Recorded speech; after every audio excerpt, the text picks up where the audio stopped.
காலை வணக்கம். இந்த பகுதி வழக்கறிஞர்களுக்கு இந்த பகுதியில் நீங்கள் வந்து பயிற்சி செய்தீங்கன்னா மிக அருமையாக உங்களுடைய ரெஸ்பெக்டபுளாக ஒரு ஆஃபீஸ் வச்சுக்கலாம்.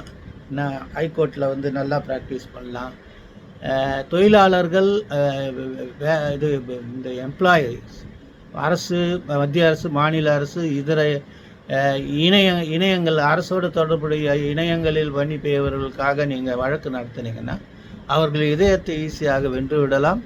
அதனால் ஸ்லோவாக நீங்கள் வந்து உங்களுடைய எக்ஸிபிஷன், உங்களுடைய வழக்கு நடத்தும் திறமையை பார்த்து நீதிமன்றங்களில் உங்களுக்கு உயர்ந்த பதவி கிடைக்கலாம். இல்லைன்னால் தொழிற்சங்க தலைவர்கள் ஆகலாம், அரசியல்வாதிகள் ஆகலாம், பல வாய்ப்புகள் இருக்குது. அதனால் இந்த தீர்ப்பை நான் உங்களோட பகிர்ந்து கொள்ள விரும்புகிறேன். இது வந்து AR 2024 Supreme Court 4906, AR 2024 Supreme Court 4906, Kerala agriculture university and another versus TP Murali alias Murali தகரா. இந்த மாதிரி வழக்குகளை நீங்கள் நடத்தணும்னா நீங்கள் முதல்ல வந்து அடிப்படையான விஷயங்கள் தெரிஞ்சுக்கணும்.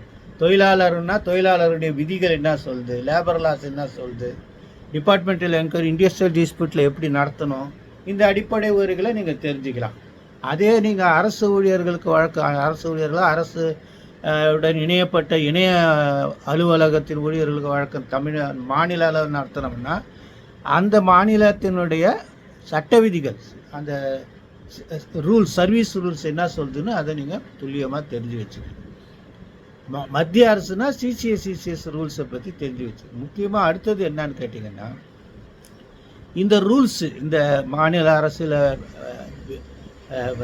சமர்ப்பிக்கப்படுகிற அந்த விதிகள், ரூல்ஸ் பேர் கான்ஸ்டிடியூஷனல் ரூல்ஸ். ஆர்டிகல் 309 என்ன சொல்லுதுன்னா, மத்திய அரசோ மாநில அரசோ அவர்களுடைய பணியாளர்களை ஒழுங்கமைப்பு செய்து கொள்வதற்காக விதிகள் வைத்துக்கொள்ளலாம். அதனால் கான்ஸ்டிடியூஷனல் ரூல்ஸ். இந்த வழக்கு என்னன்னு கேட்டிங்கன்னா, இவர் வந்து அசிஸ்டன்ட் ப்ரொஃபஸராக 1988 ஜாயின் பண்ணுறாரு. 11 வருஷம் வேலை செஞ்சுட்டு அவர் 20 வருஷம் லீவில் போகிறார். அப்போ அவர் மேலே பாசம் ஜாஸ்தியாக இருந்திருக்கு. 20 வருஷம் லீவ் கொடுத்துட்டாங்க. அவர் பென்சில்வேனியாவில் கம்யூனிட்டி காலேஜில் போய் பாடம் நடத்தியிருக்கார்.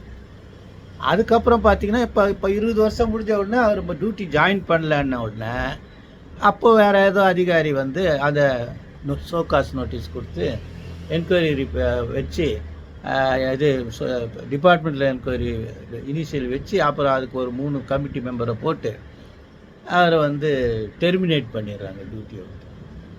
அவர் வந்து இன்டிசிப்ளின் பண்ணிட்டாரு, லீவு பியாண்டு லீவு அப்படின்னு சொல்லிட்டு அதை வந்து சேலஞ்ச் பண்ணி சிங்கிள் ஜட்ஜுக்கிட்ட போகிறாங்க. சிங்கிள் ஜட்ஜு இது சரிதான், நியாயமானது தான் இந்த தீர்ப்பு, அவரை பணி நீக்கம் செய்தது சரிதான். ஆனால் டிவிஷன் பெஞ்ச் என்ன சொல்லுதுன்னா, இல்லை பணி நீக்கம் செய்தது சரியில்லை அப்படின்னு சொல்லிட்டு அந்த டெர்மினேஷன் ஆர்டரை கேன்சல் பண்ணிவிட்டு ரத்து செஞ்சிடுறாங்க. அதனால் அக்ரிகல்ச்சர் யூனிவர்சிட்டி வந்து உச்சநீதிமன்றம் போகுது. உச்சநீதிமன்றம் இந்த வழக்குகளை முழுமையாக விசாரித்து ரூல்ஸ் எல்லாம் rule 24A, rule 15 of Kerala service rules, classification, control and appeal rules எல்லாம் படித்து பார்த்துட்டு ரேஷியோ கொடுக்குறாங்க. நம்பர் 1, நீங்கள் வந்து ஒரு நபர் மீது நீங்கள் வந்து டிபார்ட்மெண்டல் என்கொயரி இனிஷியேட் பண்ணுறதுக்கு முன்னாடி நீங்கள் வந்து அந்த இருக்கிற மெட்டீரியலில் வந்து ஒரு திருப்திகரமான உத்தரவு பிறப்பித்திருக்கணும், சாட்டிஸ்ஃபேக்ஷன் இருக்கணும், ப்ரைமா ஃபேஸ் சாட்டிஸ்ஃபேக்ஷன் சொல்லணும். அது இல்லாதனால இந்த உத்தரவு செல்லாது. 2வது என்னன்றாங்கன்னா,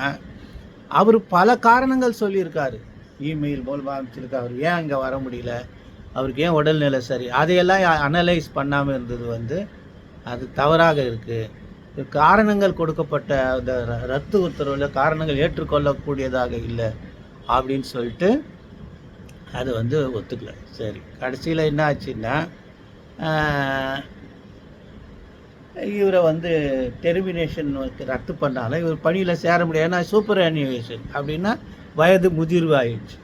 அது பணிக்கு இந்த குறிப்பிட்ட வயது மீறி தாண்டி போக முடியாத பணிக்கு பேர் தான் சூப்பர் அனிவேஷன். அதனால் அவர் பென்ஷனல் பெனிஃபிட் கொடுக்கணும்னு சொல்லி டிவிஷன் பெஞ்ச் போட்ட உத்தரவை வந்து உச்சநீதிமன்றம் ஏற்றுக்கொண்டு உத்தரவு பிறப்பித்திருக்கிறது. ஆக இதை பற்றி நீங்கள் கொஞ்சம் கொஞ்சமாக தெரிஞ்சுக்கணும்னா கூட இந்த மாதிரி சின்ன சின்ன தீர்ப்புகளை படித்து தெரிஞ்சுக்கிட்டிங்கன்னா அந்த ஃபீல்டில் போய் பல விஷயங்கள் சாதிக்கலான்றது என்னுடைய கருத்து. அது என்னன்னு பார்த்துக்குங்க. காலை வணக்கம்.